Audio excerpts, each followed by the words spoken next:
Moi, j'ai grandi dans l'univers d'Ankama, avec Dofus, Wakfu, ses BD et ses animés. Ce mélange étrange entre fantaisie cartoonesque, humour absurde et tactique au tour par tour. C'était mon monde. C'est quoi le rapport avec les roguelikes ? Eh bien, un soir, en traînant sur Steam, je tombe sur un jeu que je connaissais pas. Du moins, j'en avais vaguement entendu parler. Une ambiance familière, une petite DA aux couleurs d'Ankama, Savara. Forcément, étant grand fan de cette licence, l'illustration m'attire visuellement et donc je clique, je télécharge et lance le jeu. À ce moment-là, je contrôle donc une guerrière aux allures de Yopette. D'abord, tout va bien. J'avance de salle en salle, je tape des ennemis, j'apprends les bases. Puis à un moment, je rentre dans une salle et je tombe face à un gros scarabée. Cette fois, il est beaucoup plus gros et beaucoup plus brutal et rapide que les autres. Je pense que je suis face à un boss et il va juste me détruire. Donc il me tue. Et à ce moment, pas de checkpoints, pas de sauvegarde automatique. Je dois tout recommencer. Salle, ennemi, piège. Et à chaque tentative, tout change. Une nouvelle attaque, un mouvement imprévu, une punition que je n'avais pas anticipée. Et inconsciemment, sans m'en rendre compte, je suis tombé dans une boucle. Une boucle où tu échoues, tu apprends, tu t'améliores. Et puis un jour ça passe, tu bats le boss, et la sensation, elle est unique. Une forme de mérite pur, sans artifice. Et c'est là que je commence à me poser des questions. C'est quoi ce style de jeu ? Pourquoi je ressens exactement ce que j'ai ressenti en jouant à d'autres jeux du même genre ? Et en fouillant un peu, je découvre un truc. Savara, ce n'est pas un jeu Ankama, enfin, pas tout à fait. C'est un jeu développé par un petit studio indépendant installé dans les locaux d'Ankama, mais entièrement libre.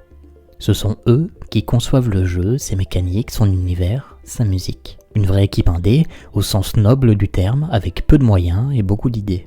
Et plus je creuse, plus je me rends compte d'un truc. Savara, ce n'est pas un cas isolé. Depuis l'année dernière, ou même un petit peu avant, c'est une déferlante. Balatro, Ast, Drop the Chi, Blueprint, Solcesto, tous des jeux indépendants, tous des roguelikes, tous construits sur cette même boucle, on échoue, on recommence, on progresse. Et alors une question me frappe. Pourquoi ce genre ? Pourquoi en 2024 le roguelike, un genre aussi exigeant et punitif, est-il devenu le terrain de jeu préféré des développeurs indépendants ? Pourquoi tous ces studios souvent minuscules choisissent-ils ce modèle-là ? Et surtout, d'où vient ce genre ? Quelle est la toute première run ? Comment est né ce modèle ? Comment s'est-il transformé ? Et pourquoi ce roguelike est partout aujourd'hui ? Je vais essayer de répondre à toutes ces questions, alors installe-toi confortablement. Moi, c'est Vugo, et bienvenue dans l'histoire des roguelikes. Quand on parle des grands fondateurs du jeu vidéo, certains noms reviennent, notamment Doom pour avoir inventé le FPS moderne, Tetris pour son élégance mathématique et sa boucle parfaite, Super Mario Bros pour avoir défini le langage du platformer. Mais il en existe un autre, beaucoup plus discret, presque souterrain. Un nom qui n'évoque rien au grand public et qui pourtant a façonné toute une scène, Rogue. On est bien loin des jeux d'aujourd'hui, c'est un petit jeu sans graphisme, sans son, sans manette. Juste du texte, des lettres, des symboles. Un jeu né dans un terminal noir et vert à une époque où les ordinateurs pesaient 30 kilos et coûtaient plus cher qu'une voiture. Et pourtant, c'est bien Rogue qui, dès 1980, va semer la graine d'un genre encore bien vivant aujourd'hui. L'histoire commence à la University of California, à Santa Cruz, à la fin des années 70. Deux étudiants, Michael Toy et Glenn Wichman, partagent une chambre de dortoir. L'un est mordu de programmation, fils de physicien nucléaire, l'autre adore les jeux de rôle sur table comme Donjons et Dragons. Leur point commun ? Une fascination quasi obsessionnelle pour les ordinateurs. À cette époque, l'accès aux machines est rare et Toy a commencé très jeune à coder sur un Solvent, un micro-ordinateur vendu en kit. Sans disque dur, avec à peine 4 kilo-octets de RAM. Il passera ensuite sur un Atari 400, sorti en 1979. Une machine curieuse, avec un clavier en plastique souple, pensé pour initier les enfants à l'informatique. Mais c'est sur ça que Toy apprend à coder dans les langages de l'époque, tels que le BASIC, Pascal, et surtout le langage C, le langage roi sur Unix. Glenn, lui, écrit des petits jeux textuels influencés par ce qu'il découvre dans la scène universitaire. Des aventures narratives écrites noir sur blanc. Et ensemble, ils rêvent de créer un jeu qui sortirait de ces scripts figés.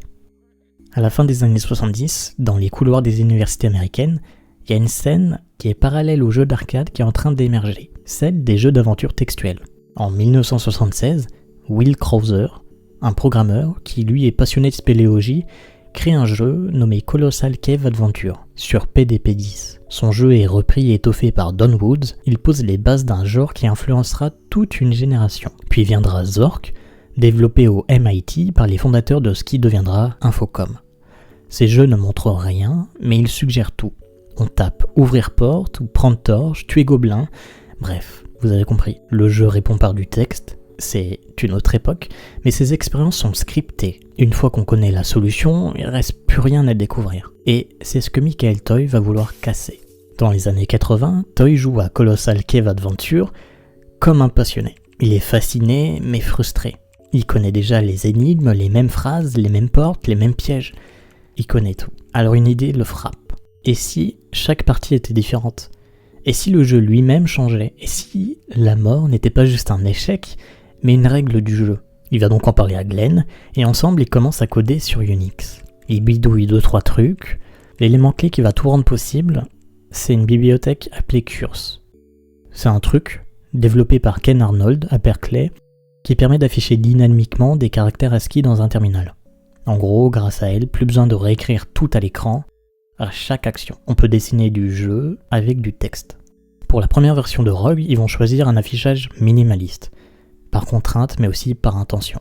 Le joueur sera incarné par un simple arrobase, les murs seront des dièses, et les portes des plus, les ennemis des lettres, etc. Vous avez compris. Mais derrière cette apparente simplicité, Rogue introduit des mécaniques visionnaires. Des niveaux générés procéduralement, chaque partie est unique, une mort permanente, appelée permadeath, avec aucune sauvegarde, des objets non identifiés qu'il faut tester à ses risques et périls, et une quête minimaliste, mais claire, descendre chercher l'amulette de Yondor, puis remonter à la surface vivant. Pourquoi Rogue ? Pourquoi ce nom ? À l'époque, les deux créateurs jouent beaucoup à Donjons et Dragons. En réalité, Rogue veut dire voleur, une classe agile, discrète, malicieuse. Mais au-delà de l'archétype, le mot évoque une idée plus large. Un jeu qui ne suit pas les règles, un jeu qui trahit les conventions, un jeu qui vous met en danger, sans prévenir. C'est tout l'esprit de Rogue, il est imprévisible, il ne vous tient pas la main et il est contre vous. Et cette idée de jeu hors la loi qui va faire son succès dans l'ombre, tel un voleur. Au début, le jeu est partagé dans l'université de Santa Cruz, puis il sera déployé sur Apranet, l'ancêtre d'Internet. À l'époque, on ne télécharge pas des jeux, on les copie sur des systèmes universitaires. Rogue, lui, est intégré dans les distributions BSD Unix. C'est ce qui va permettre à des centaines d'étudiants de le découvrir sans avoir à chercher. C'est l'un des premiers jeux viraux de l'histoire du jeu vidéo. Et en 1982, Ken Arnold lui-même, donc le créateur de Curse qu'on a parlé juste avant, va rejoindre ce projet. Il va le restructurer, l'améliorer, le stabiliser et va optimiser son ergonomie. C'est lui qui va rendre Rogue accessible à un plus large public technique. Grâce à lui, le jeu devient suffisamment robuste pour être porté sur d'autres machines. Rogue ne vous raconte pas d'histoire, il vous donne les outils pour en vivre une. Chaque partie devient un récit émergent, et cette philosophie, laisser l'histoire naître des mécaniques, va devenir la base d'un genre entier. En 1984, Toy et John Lane, un nouvel associé, va fonder ensemble une société nommée AI Design, et signe un contrat avec Epix pour sortir une version commerciale de Rogue. Elle est portée sur Apple II, IBM PC, Amiga. Cette version ne va pas fonctionner, parce que le jeu est trop austère pour le marché grand public. Et surtout, la version gratuite qui a été distribuée et circulée dans les facs continue de marcher. Dans les milieux Unix, Rogue est déjà devenu un jeu culte. Et comme toute idée forte, il commence à muter. Dès les années 80, les clones se multiplient. D'abord Hack en 84, puis NetHack en 87. Ils vont pousser ensemble le concept encore plus loin, avec des centaines d'objets et des règles cachées. Il va y avoir ensuite Moria, Angband, directement inspiré de l'univers de Tolkien, puis Larn, plus court mais plus accessible, et enfin Adom, créé par Thomas Biskup, un développeur allemand passionné qui développe seul son jeu pendant plus de 10 ans. Tous ces clones vont conserver l'essence de Rogue. La génération procédurale, la permadeath, l'esthétique ASCII, l'absence de narration écrite et surtout l'imprévu comme moteur de gameplay. Mais à ce stade, on ne parle pas encore de roguelike, puisque le mot n'existe tout simplement pas.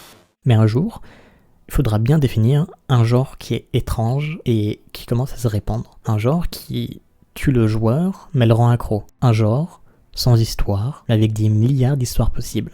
Alors la communauté va commencer à chercher un mot, et comme souvent, elle va revenir au point de départ.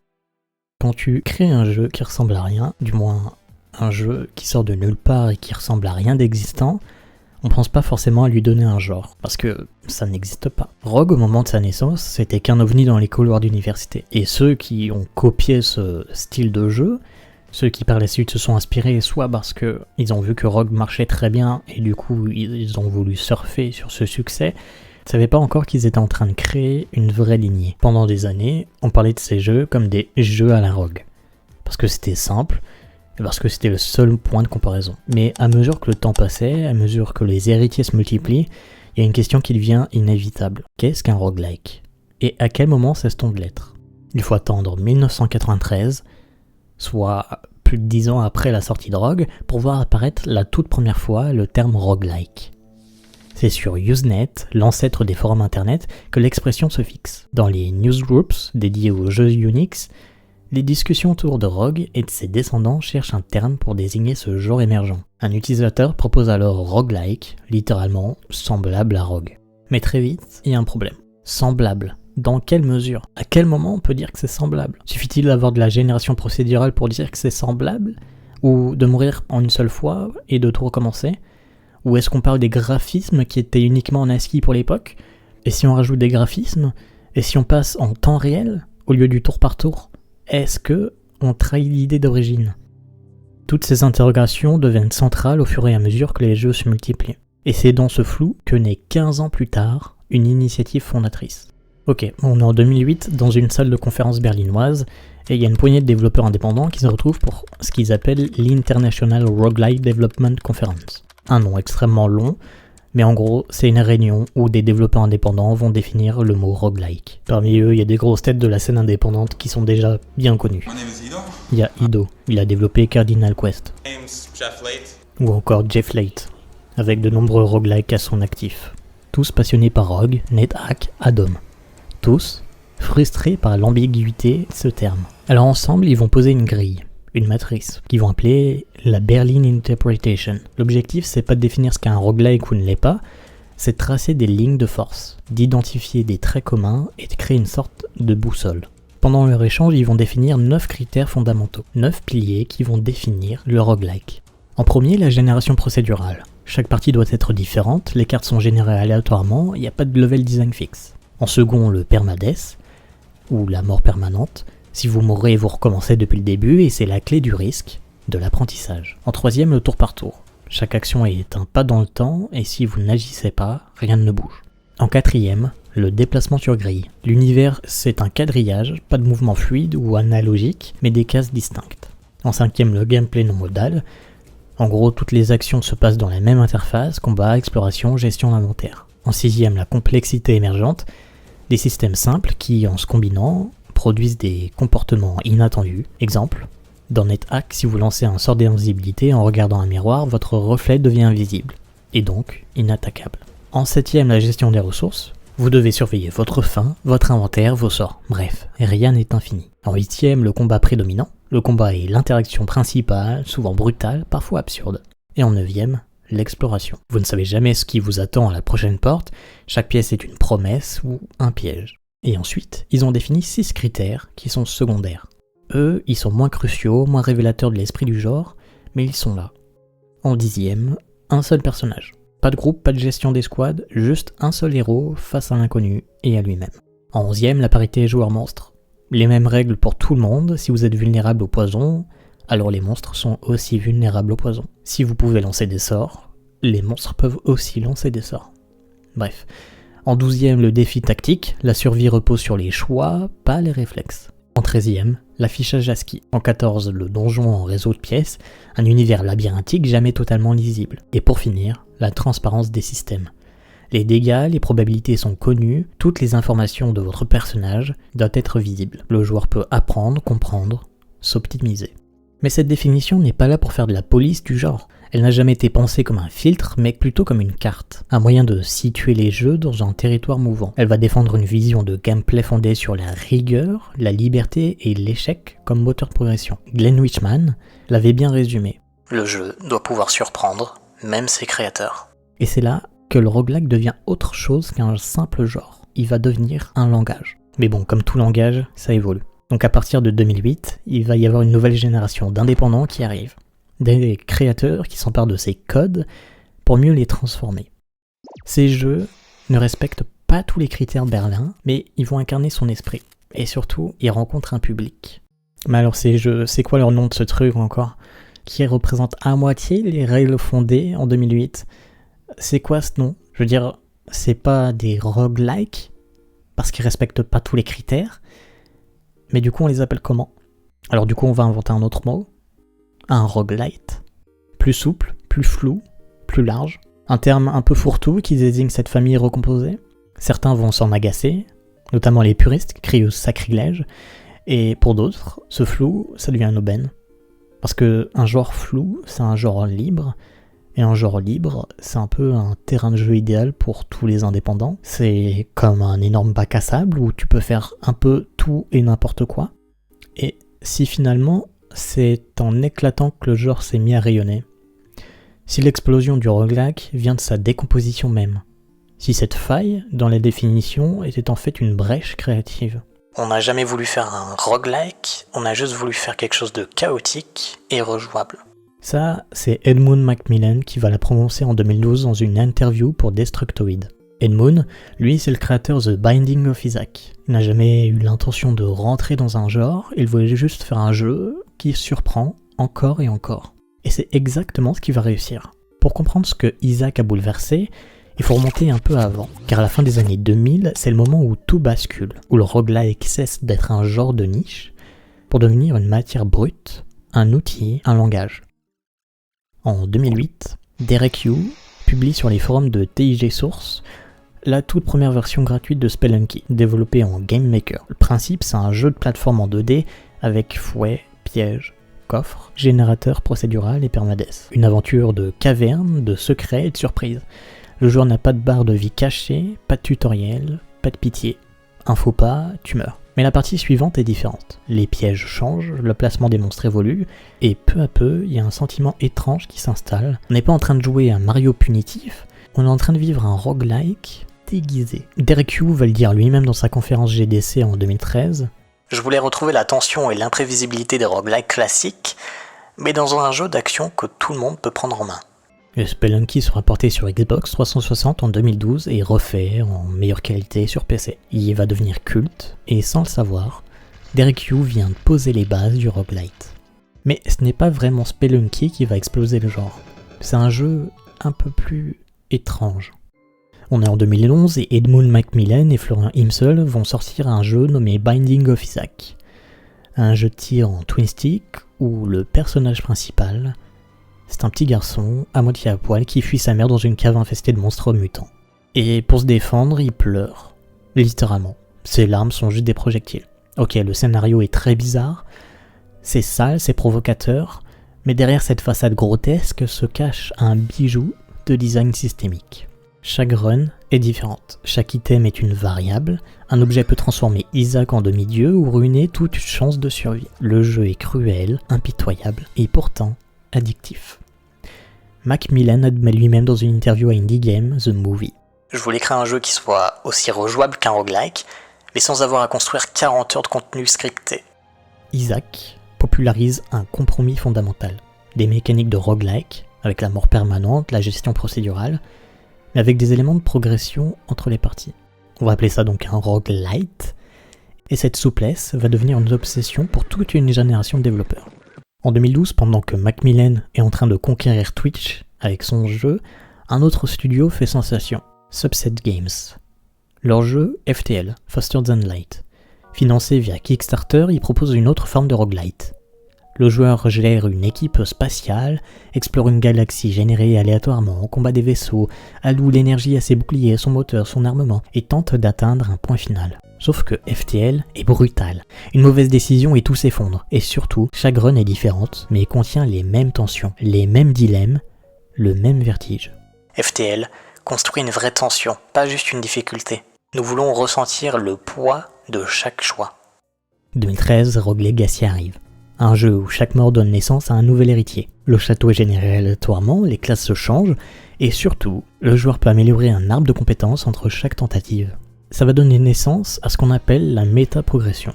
L'idée qu'un échec n'est jamais inutile et que chaque run sert à construire la suivante. Rogue Legacy assume son nom, il détourne l'héritage de Rogue pour en faire une boucle évolutive. Et à partir de ce moment, ça va être une déferlante. 2016, Enter the Gungeon, par Dodge Roll, un shooter frénétique où chaque arme est une blague, chaque run un chaos délicieux. 2017, Slay the Spire, développé par Megacrit, un duo d'anciens d'Atari. Slay the Spire combine deck building et structure roguelike. Un joueur monte un deck au fil des étages, affronte des ennemis, choisit des chemins et recommence. C'est un jeu sans cinématique, sans narration explicite, sans héros charismatique, juste des cartes, des étages et une promesse. Chaque partie sera différente, chaque erreur aura un prix et chaque réussite une signature. On ne voulait pas punir les joueurs qui ne connaissaient pas tout par cœur, on voulait un jeu d'improvisation stratégique, où chaque run, c'est une énigme. L'impact est immédiat. Slay the Spire est un carton critique commercial, et surtout, il va ouvrir un nouveau sous-genre, le roguelike deck builder. Avec Hades, sorti en 2020, développé par Super Jam Games, ça devient un tournant, parce que Hades n'est pas juste un roguelike d'action nerveux, à la différence des autres roguelikes, lui, il a une histoire. À chaque run, le joueur incarne Zagreus, fils d'Hadès, qui tente de s'échapper des enfers. Il meurt, il revient, il discute avec ses parents divins, il progresse, il retente, il échoue, il recommence, bref. Je voulais que l'échec ne soit pas juste une punition, je voulais qu'il soit un chapitre, une suite, un moment humain.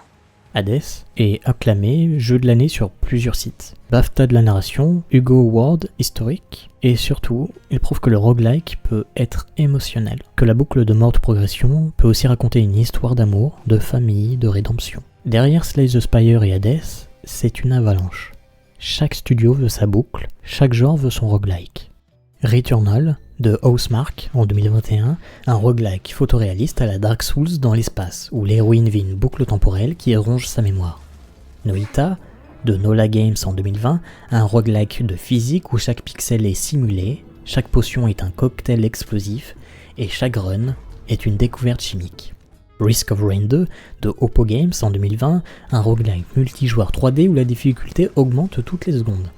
Dice et Dungeons de Terry Kavanagh en 2019, un jeu de dés roguelike où les mécaniques sont aussi absurdes que son humour.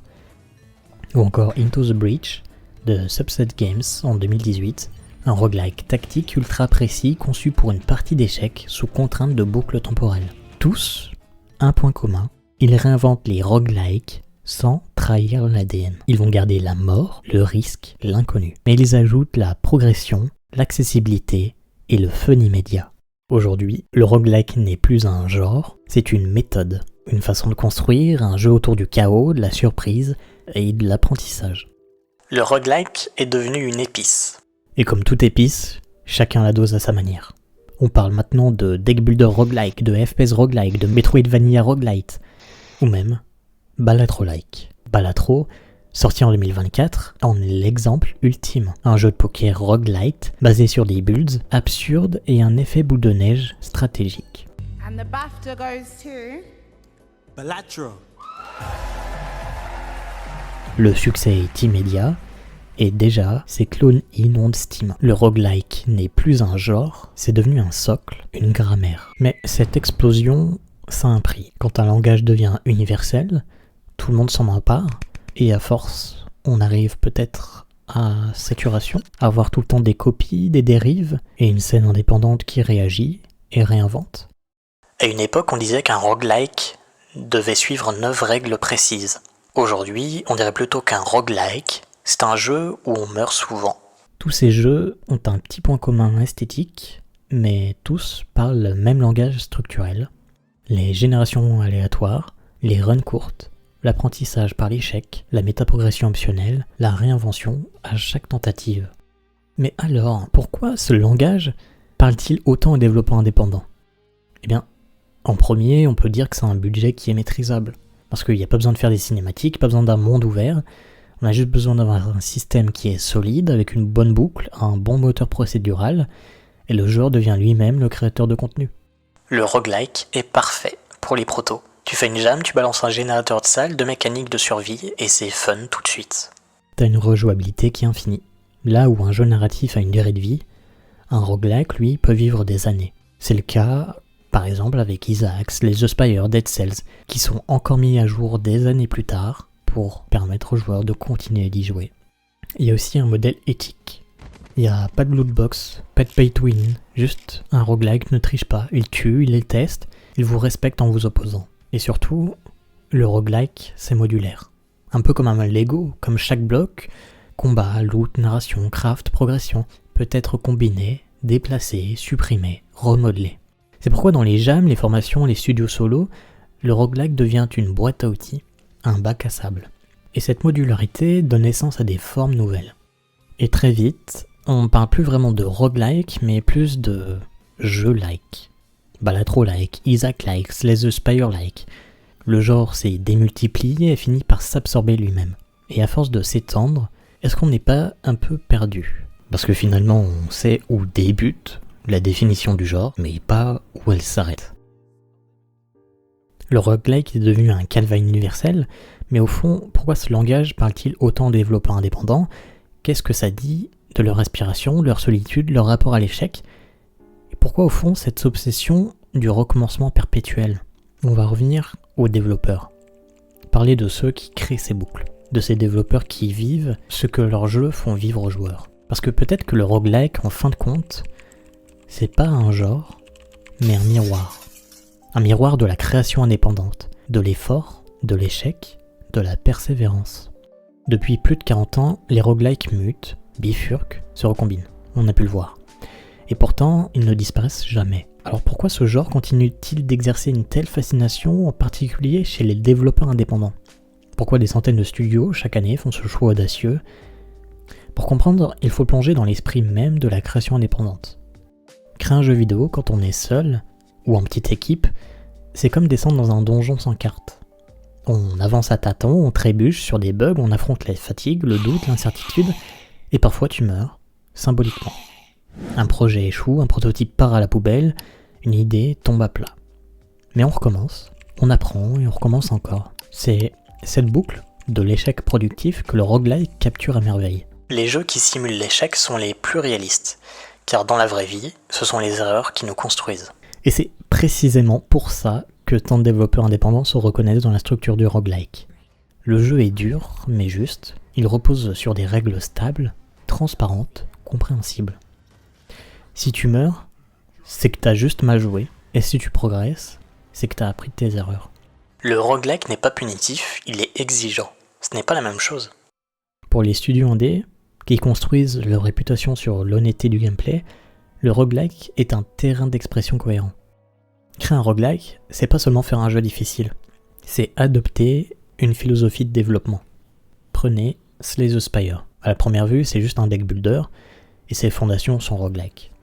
Ce format permet aux développeurs de créer des briques de gameplay indépendantes, cartes, ennemis, salles, et de les combiner à l'infini. C'est ce qu'on appelle un design systémique.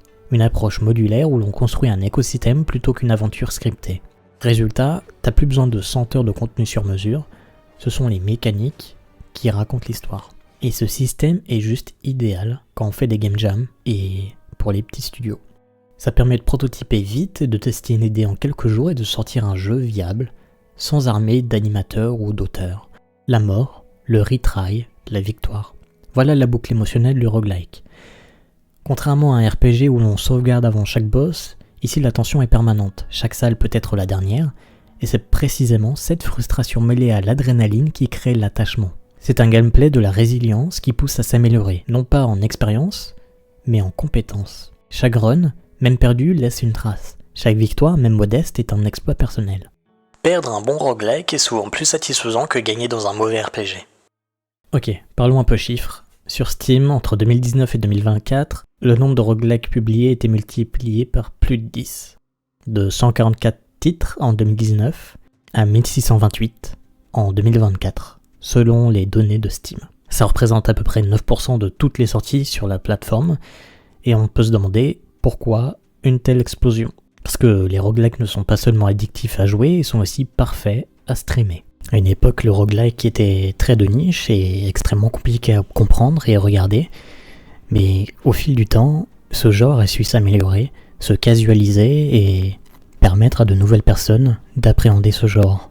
Vu que chaque run est différente, et vu que chaque mort est un spectacle, ça attire le divertissement. Beaucoup de streamers ont bâti leur carrière entière sur des jeux de roguelike. Et cette viralité, elle nourrit la demande, parce que plus le genre est regardé, plus il y a de spectateurs, plus il y a de gens qui tentent l'expérience, et c'est une architecture ludique et médiatique parfaitement alignée avec la dynamique du jeu indépendant moderne. Vu que le roguelike aujourd'hui est un vocabulaire et plus un genre, on parle de roguelike pour désigner une structure de jeu, progression par échec, génération aléatoire, etc.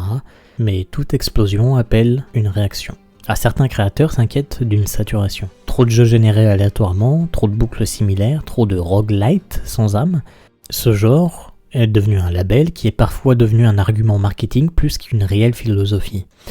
La question alors se pose, le roguelike, est-ce que c'est devenu une recette plutôt qu'une réinvention? Peut-être, mais peut-être aussi qu'il entre dans une nouvelle phase.